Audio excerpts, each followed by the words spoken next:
ప్రసాదు 20 మీటర్ల పొడవైన తాడు కొనెను. దాని నుండి 12 మీటర్ల 30 సెంటీమీటర్లు గల ఒక ముక్కను, 7 మీటర్ల 40 సెంటీమీటర్లు గల మరొక ముక్కను కత్తిరించి బట్టలు ఆరవేసే దండములుగా కట్టాడు.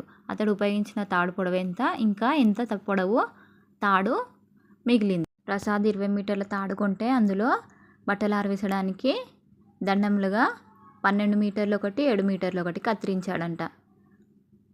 అతడు ఉపయోగించిన తాడు పొడవు ఎంత అంటే రెండింటిని యాడ్ చేయాలి. యాడ్ చేస్తే ఆన్సర్ 19 మీటర్లు 75 సెంటీమీటర్లు. తాడు పొడవు వచ్చేసి 19 మీటర్లు 75 సెంటీమీటర్లు. ఇంకా ఎంత పొడవు తాడు మిగిలింది? మొత్తం 20 మీటర్లు. అందులో నుంచి వాడింది ఎంత? 19 మీటర్లు 75 సెంటీమీటర్లు. తీసివేద్దాం. దండములుగా కట్టింది తీసివేస్తే మిగిలిన తాడు పొడవు 25 సెంటీమీటర్లు. 20 మీటర్లలో మిగిలిన తాడు 25 సెంటీమీటర్లు.